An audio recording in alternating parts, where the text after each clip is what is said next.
Assalamualaikum warahmatullahi wabarakatuh. Shalom, Om Swastiastu, Namo Buddhaya, salam kebajikan. Perkenalkan, saya Yuda Pandiraja, peserta Latsar CPNS pada BPSDM Provinsi Sumatera Utara, asal instansi Komisi Pemilihan Umum Provinsi Sumatera Utara, batch 4, angkatan 16, kelompok 4. Pada hari ini saya akan memaparkan tentang materi yang telah saya dapatkan dari Widya Iswara, Dr. Devina Sanjayani, berkaitan dengan sikap bela negara. Tentu bicara tentang bela negara, kita akan lekat dengan apakah kita harus melaksanakan perang atau mengangkat senjata ketika negara sedang berperang, atau ketika kita sedang membela kehormatan negara pada saat negara diancam musuh.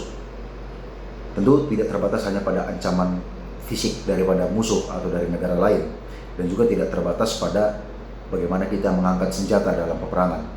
Karena bela negara berangkat dari sikap cinta, sikap peduli, dan sikap rela berkorban bagi tanah air kita sendiri. Sikap cinta, sikap peduli, dan sikap rela berkorban adalah bentuk daripada bela negara di era modern. Setiap tindakan kita hendaknya menunjukkan rasa cinta kita pada bangsa. Oleh karena itu, mencintai produk Indonesia, mencintai produk buatan dalam negeri adalah bentuk bela negara itu sendiri. Bukan hanya sekedar tentang bagaimana kita menghadapi ancaman nyata daripada musuh atau lawan, tetapi juga bagaimana kita bisa meningkatkan produk dalam negeri ataupun hasil daripada dalam negeri untuk bisa kita gunakan sehari-hari. Itu adalah bentuk cinta. Begitu juga dengan sikap kepedulian. Negara ini tidak hanya terbatas pada entitas abstrak saja, melainkan juga termasuk di dalamnya masyarakat, termasuk juga di dalamnya adalah wilayahnya. Wilayah termasuk lingkungan hidup. Ketika kita mencintai lingkungan hidup yang ada di negara ini, maka kita sejatinya telah peduli pada negara kita, dan sudah merupakan prinsip daripada bela negara itu sendiri.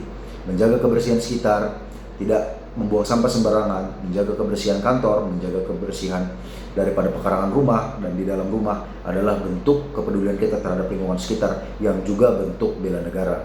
Serta kita melakukan kegiatan yang sifatnya rela berkorban demi kepentingan negara. Kepentingan pribadi dan golongan dikesampingkan demi kepentingan nasional atau kepentingan bersama. Kepentingan negara tidak hanya terbatas pada bagaimana negara itu dapat berjalan, melainkan juga ditambah dengan bagaimana masyarakatnya dapat hidup di dalam negara tersebut. Oleh karena itu, ketika kita sebagai aparatur sipil negara, sebagai role model di tengah-tengah masyarakat, kita harus bekerja secara profesional agar dapat melayani masyarakat dan melayani kepentingan masyarakat secara umum dan luas. Hal tersebut tentu dapat membuat kita kehilangan kepentingan kita, antara lain misalnya seperti mengalami atau melaksanakan kegiatan tanpa melihat jam istirahat. Bagi saya ini sudah bagian daripada rela berkorban. Ketika kepentingan kita secara pribadi, secara individu kita abaikan atau kita kurangi demi kepentingan masyarakat ketika kita melaksanakan pelayanan di masyarakat. Demikianlah sikap-sikap bela negara di era modern yang dapat kita lakukan sebagai masyarakat maupun dan khususnya sebagai aparatur sipil negara. Demikian pemaparan materi dari saya, semoga dapat bermanfaat. Terima kasih.